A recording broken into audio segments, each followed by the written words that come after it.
This is New Jersey.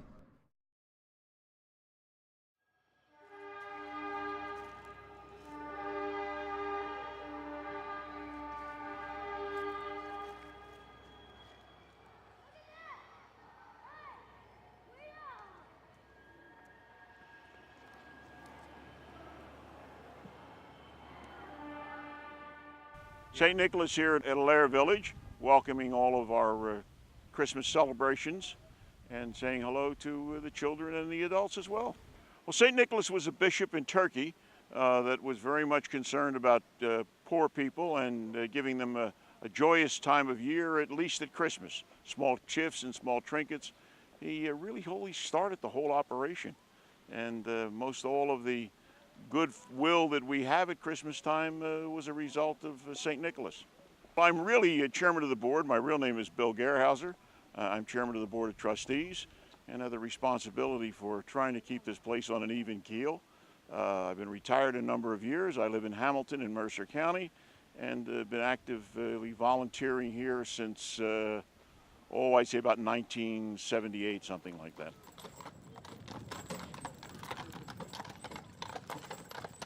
Here at Allaire, we celebrate Christmas and the 4th of July and Thanksgiving and all throughout the year. Many programs, we do some 60 programs a year, and we welcome everyone to come and be with us.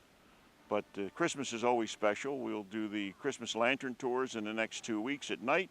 In the village, it's just a special place when it's decorated for Christmas and all illuminated with candles and the like.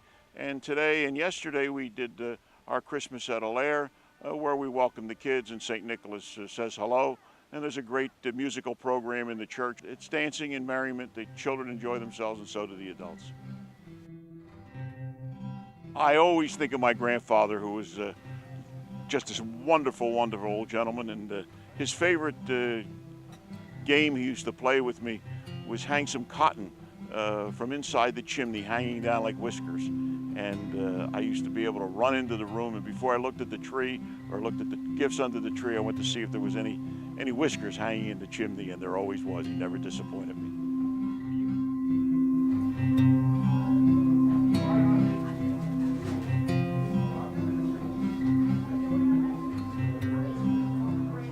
I'm decorating Moravian spice cookies that I made yesterday on the hearth. They are being decorated for the villagers that volunteer their time here at Allaire Village. It's 1836. Jackson is president. The village itself is it's the most prosperous year. Our general store has a host of stuff imported straight from New York City, so we didn't have to worry about whether or not we could have spices to make things like gingerbread or Moravian spice. Mr. Allaire imported everything directly from New York City. We didn't have to even worry about spinning our own clothes because it was all free fabric, already made, ready to be cut. And who are you in 2012? I'm a graduate student getting my master's in history. I'm also a full-time employee of a bank. Wow. I was 8 years old here on a church picnic, and I saw some woman washing clothes the old-fashioned way, and I was like, oh my God, that's so much fun. And then my mom donated me to Allaire Village. How old were you then? You were 8 then? 8. So you started working when you were 8? Yes, I was a volunteer at 8 years old, and I've been here for 21 years. I do this for fun on the weekends.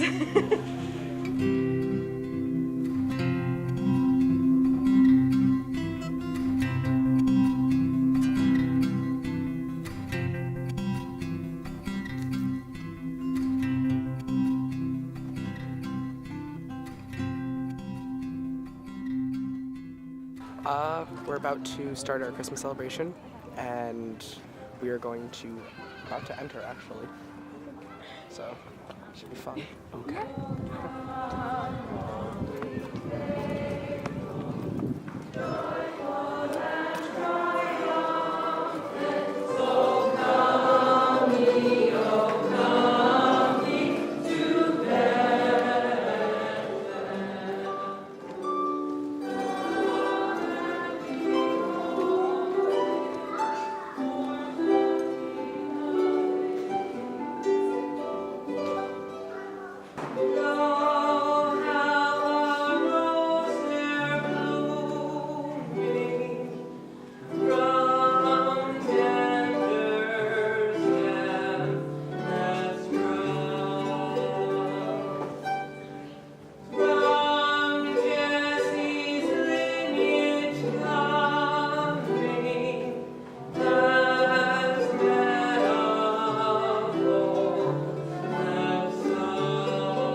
I am a blacksmith here at Howell Village. My husband died fairly recently, and because of this, I must go back into the industry where he worked in order to support myself and our children. Outside the ground of a lair, my name's Catherine Muller. I'm a graduate student at Monmouth University, and I work here on the weekends, partially because it's fun, and also I was originally drawn in because I study archaeology, and I was curious to see what things looked like when they were first made versus after I'd seen them 200 years rusting in the ground. I've always kind of been interested in industry and industrial trades, and there's no better way, in my opinion, to learn about history than hands-on. While blacksmithing is generally thought of as a male vocational trade, there were as many women in it as there were men. If you go back through history, women were involved just as much, if not more so, behind the scenes. They'd pump the bellows, they'd break up the ore. It's almost as easy for a woman to do the trade as a man. It doesn't take a lot of muscle strength. It's mainly in your mind, how you bend things, how you work metal. It bends just as easily when it's hot for a woman as it does for a man. There was a female blacksmith here in the 1820s. Mary Fowler and her sister Patty Fowler worked in the industry here, and which I'm generally assuming means being a blacksmith. In the 1830s, there was a very famous woman out of Trenton, and she had so many people coming to gawk at her in her blacksmith shop that she had to set up a safety rail to keep them out of her way. Women in blacksmithing, especially in the 1800s, were not unusual. Well, not unheard of. It was a little unusual, so people would come and gawk at them. During the Civil War, there were 3 sisters who set up a blacksmith shop in Georgia, and they hired only women and usually only freed slaves. So they were a little scandalous, especially because most of them weren't married. We're going to start by hitting the tip, hitting the edges in to start making a half of a circle.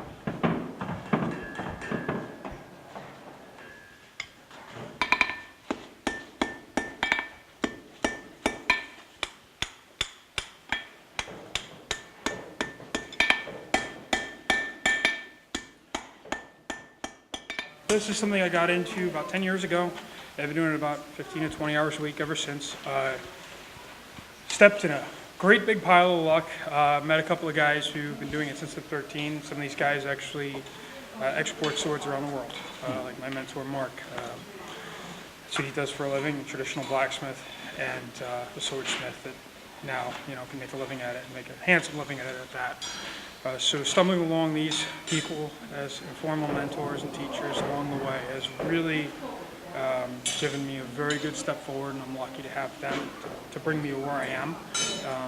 I still consider myself an apprentice, but we're always learning every day, and there's still things I can't do and other things I can do great. I got into blacksmithing because I wanted an artistic and a creative outlook. I can't draw a straight line, and I can't paint a picture. And I almost failed art because of it. But I can put something in my mind, and I can make a functional project. In other words, we'd be slitting here and splitting it apart instead of putting this in. We're going to come in and we're going to put this in here.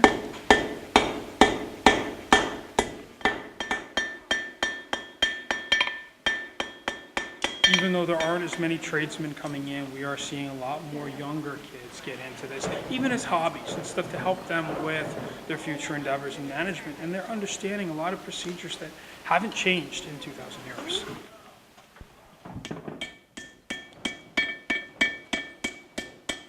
A lot of historic organizations like this, like Lair State Park and Lair Village Incorporated, which operate within the state park, we need volunteers and we need people to come out and who are interested in learning about this, and we're willing to teach them, knowing that they won't do this when they grow up full time, but to give them an appreciation through hands-on experience and knowledge, which I think is certainly a lot more interesting personally than sitting in a classroom and reading it from a book. So now we have our basic sunken form of a spoon, a round spoon, a measuring spoon, a teaspoon, whatever you'd like.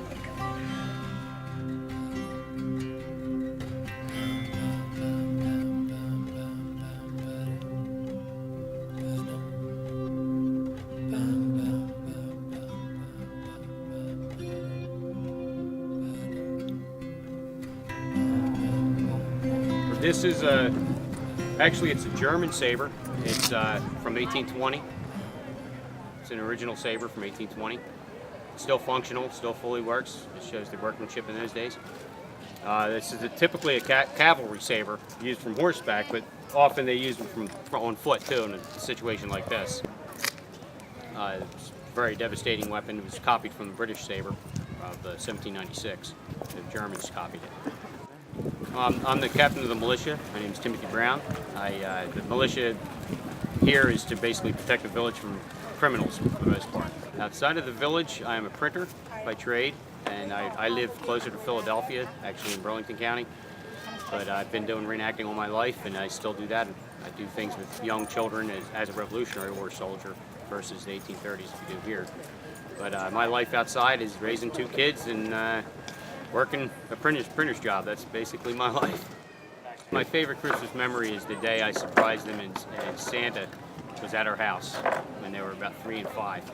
And they just were beside themselves that Santa showed up at our house during the day. And so they got to see him. How'd that make you feel? Oh, very good. It felt like I did something, made them really happy, and hopefully it stuck with them too.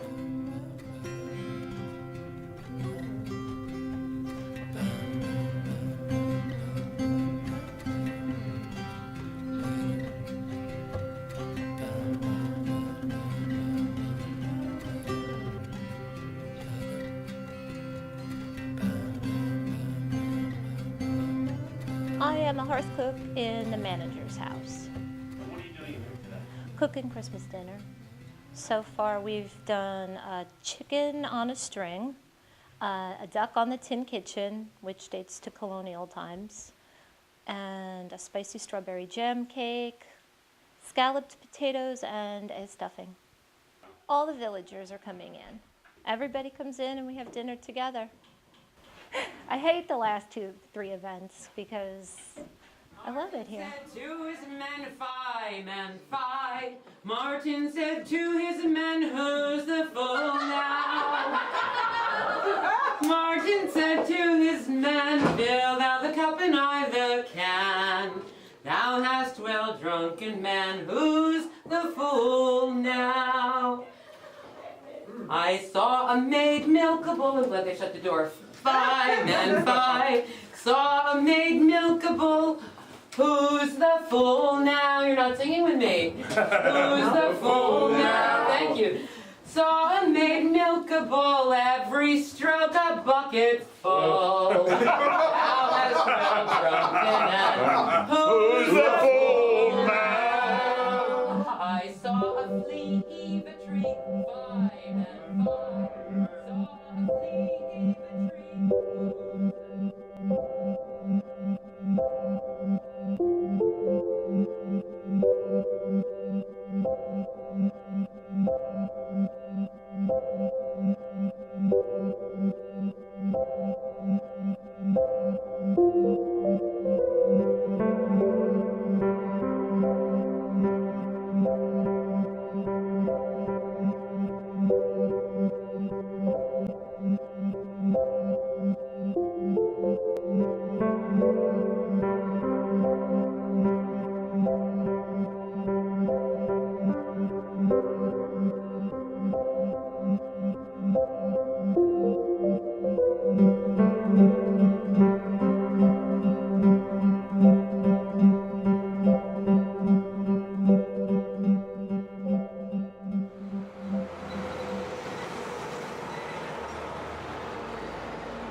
It is a town on the rebound.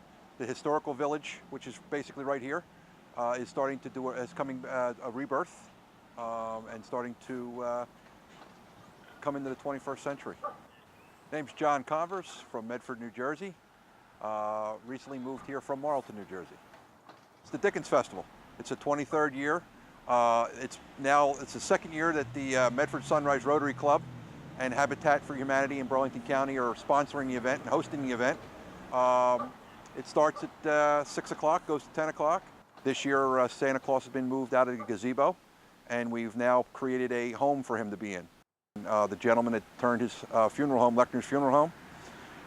We'll have a Polar Express train set up in there with the movie playing. There'll be movies outside as kids wait in line to get in. Kids are going to come in this way. They're cruising through. My name is Richard Lechner, and right now you're in the front parlor of the Lechner Funeral Home, which is now being changed over to the North Pole for a visit from Santa. They cruise along. They're shooting through here. It's a great thing for the funeral home to do because it turns it into a happy building. You saw we covered the signs, the whole bit. We've taken away the atmosphere of the funeral home to bring it to the North Pole atmosphere. So, And voila. Medford's 42 square miles. The village that you're in right now just basically goes from Route 70 up to where Harriet's Oil is, to the top of the hill. And the rest of it, there's shopping districts throughout the township, and there's a lot of developments in Medford, especially on the south side of Medford where homes are and things like that. And those homes were specifically designed to leave as much of the woods intact as humanly possible. So it really works out nicely. There are people that I've known here for 40-some years, 45 years. And when you see them, you stop, you talk to them. It's just a really nice feeling. Yeah. They know who you are, you know who they are. It's just a really nice thing. Yeah. Whenever it snows in Medford during the winter, it's always a lot of fun because there's a lot of places to sled. There's a lot of places to take your kids. It's just a really nice, there's a lot of woods to walk through. It's just really a nice place to spend the Christmas holidays.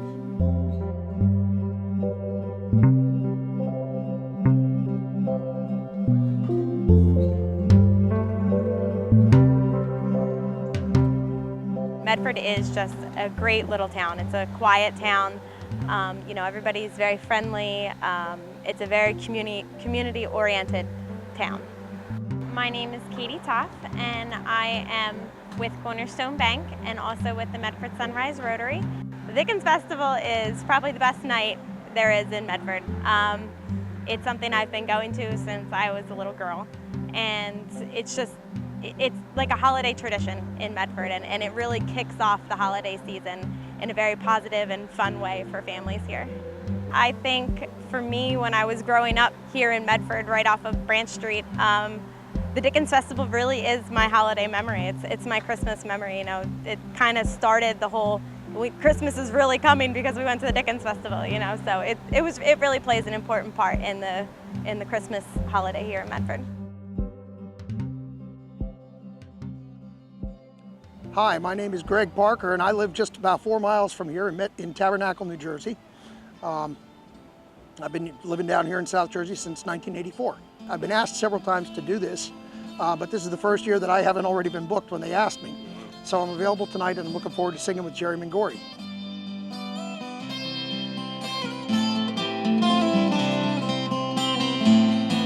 Well, maybe there's a God above, but all I've ever learned from love was how to outshoot someone who outdrew you. It's not a cry that you hear at night, and it's not someone who's seen the light. It's cold and it's a broken hallelujah, hallelujah. Probably my favorite Christmas that I ever had that I remember. I was about 21 years old, and I was visiting with a girlfriend up in Pennsylvania, where they own about 400 acres of land, and they have 5 or 6 houses on the lake, and every year they have Christmas at a different person's house. And they met me at the door that morning, Christmas morning at 8 o'clock in the morning, handed me a beer, and we proceeded into a huge breakfast.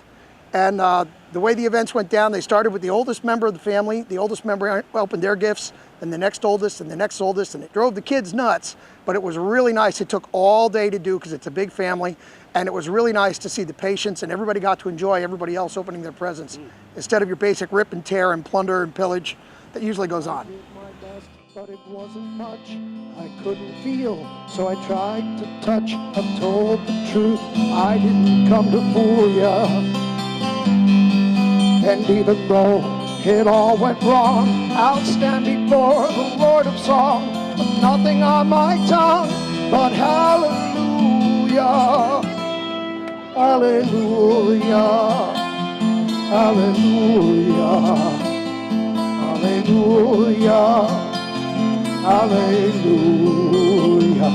hallelujah, hallelujah, hallelujah, hallelujah, hallelujah, hallelujah, hallelujah, hallelujah.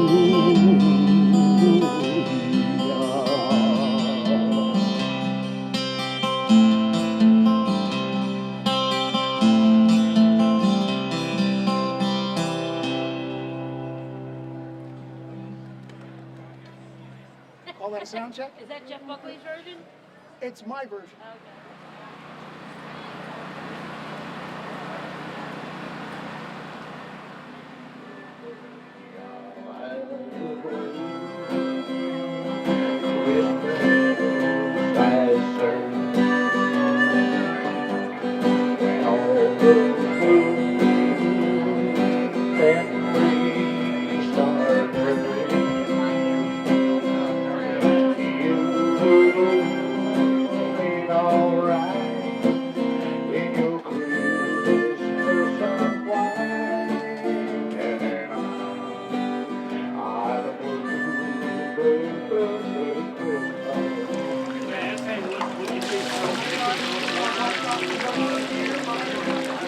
Hot chocolate.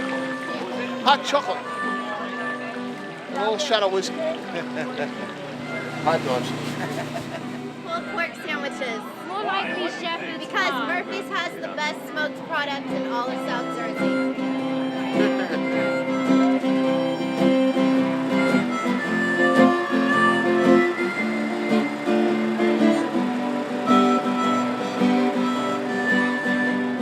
Well, I serve hot dogs and hamburgers, steak, sausage, french fries. Cotton candy's one of the top ones for the night, and hot chocolate. But as you can see, the weather's a little nicer this year, so they might be drinking water and sodas, who knows. My name's Nancy Bond, and I'm with Bondi's Concessions. We're in Medford, New Jersey, celebrating the Christmas holiday with the Dickens Festival. Do you have a favorite Christmas or holiday memory that comes to mind? Yep, I sure do. What is it? It's a night that I spent the entire night awake waiting for Santa to come when I was a little kid, and I wanted the mousetrap game. And that was the thing I wanted the most in the world. I got up in the morning, went out, opened it up, and vomited all over it. That is the thing I most remember about the holidays. I know that's funny, but I was like so excited. Falls again, fill up the stockings. I may be rushing things, but deck the halls again now, right now. For we need a little Christmas right this very minute. Candles in the windows, carols out the spinet. Yes, we need a little Christmas right this very minute. It hasn't snowed a single flurry, but Santa dear, we're in a hurry.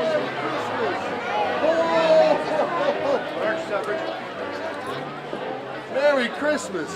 Oh, thank you, sir. You got it. On some tinsel on that evergreen bough right now. For we need a little music, need a little laughter, need a little singing. What do you think Charles Dickens would think of this night? Same as he always thought, that there's always hope for mankind.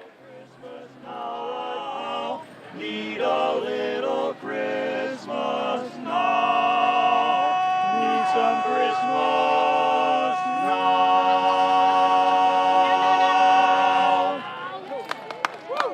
Yes. What do you want? I want a 3DS and a. Is that all you want? Just one thing? Nope. What's the other thing? And a. Can't think of it right now. Got stage fright? All right, what's your sister want? Avery, what do you want? I want an Easy Bake Oven. My favorite. Monster Girls and Bats. I want a Slurpee maker, a Mario Wii game, and a PSP. Wow. No, I don't. I want a Mario game, will I stick a Mario game at a 3DS and a motorcycle game. Okay. That's what I'm gonna have. There we go. Good job. Everybody say Rudolph. Rudolph.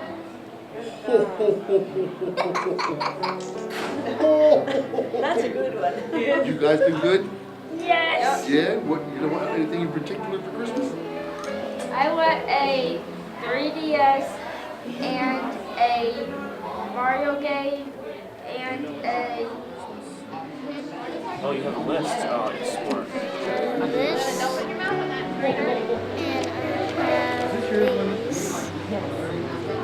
You're all set. You're gonna give it to Santa?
My name is Rick Bragg. I'm a local from Manahawkin, and since 1961. We're in downtown Manahawkin, the Manahawkin Plaza, Just Bragg Salon. This is Fridays are typically busy for us, and usually the Friday before the holiday is the big crunch day.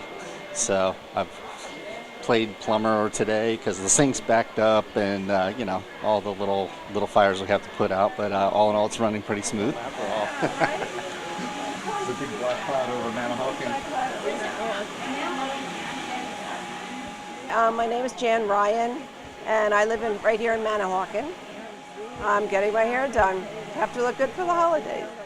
We have a whole lot of people coming over, family, friends. Also, during the next week, we also will be going places, seeing more families. They have to look good.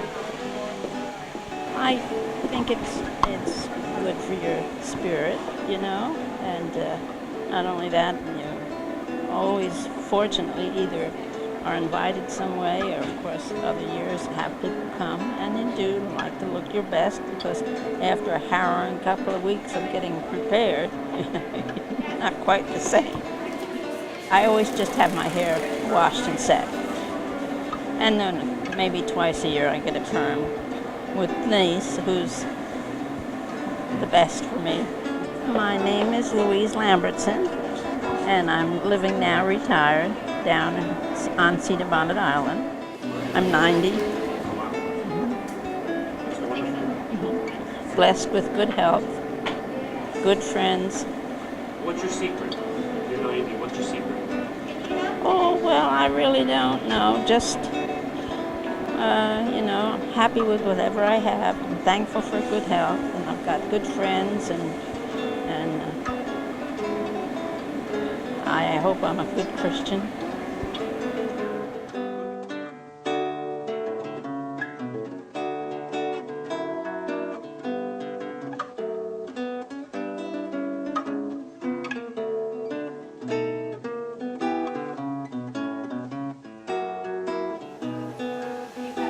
My name is Kathy Riley, and I live here in Manahawkin. Well, you know what? Kids like to experiment again with like color, so that's always a lot of fun. They're doing like purples in their hair and pinks in their hair, and the faux hawk, which is not, you know, exactly like a mohawk. It's a faux hawk. They're having fun again, back with their hair again. Because we used to do perms, and that was all you would ever wear, but now they're doing it straight, they do it curly, and cut it short on one side and long on the other, and they're having fun again with their hair. It's not so serious, I used to perm the top of my hair and then shave around the back of the hair, and you wore a ponytail and all you saw was hair shaved off. It was horrible. I wouldn't go for that hairstyle again. I had a client that came in today, and she knows that I was displaced, because actually we all were. I live on Mill Creek Road, and it was just devastated by Sandy, and I guess she just wanted to remind me that it's okay and things are going to be okay. I have a pretty positive attitude, but she gave me this card. Kathy, it says 2012 has been a year for change for you. You changed your job, your daughter came home, your son graduated, and Sandy displaced you and damaged your home. From each of the changes, you have risen above it all. This gift gives you a reminder that change can have some beauty, no matter how it happens. Merry Christmas to you and your family, your Mill Creek amigos. And then she just wrote her name. And she wanted me to have the card first beforehand. And then she gave me a butterfly to remind you that you start out in the cocoon and it changes into something beautiful. So it really means a lot to me. It means a real lot that she cared enough. Your clients care so much about you and make sure that you're okay just as much as we want to make sure that they're okay. So it's kind of cool. I really appreciate it.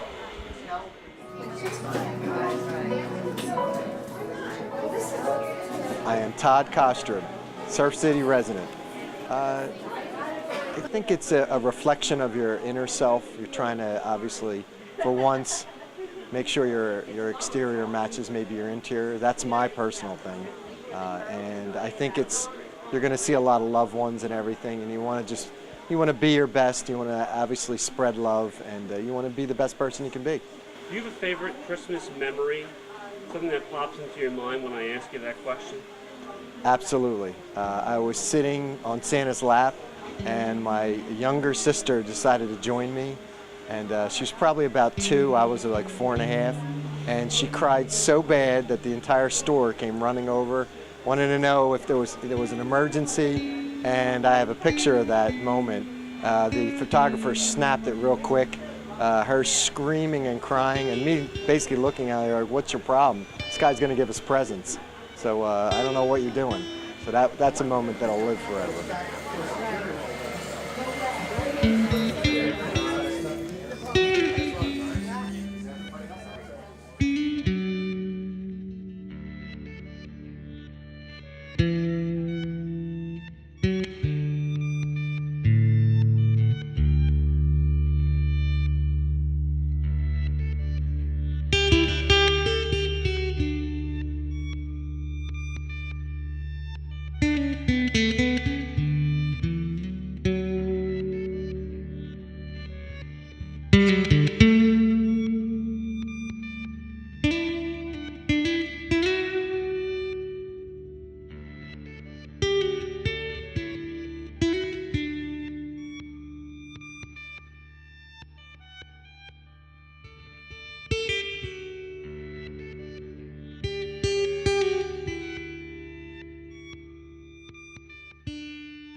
We are exactly what you see, bruised and scraped up knees, still we find our way.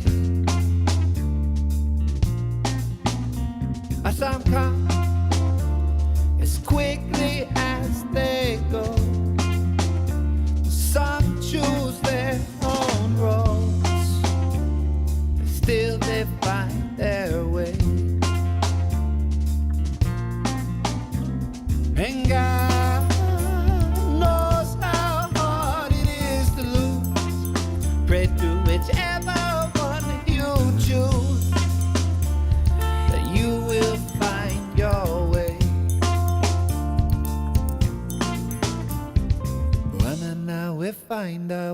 Wa-na-na, we find our way. Wa-na-na, we find our way. Wa-na-na, we find our way. Wa-na-na, we find our way.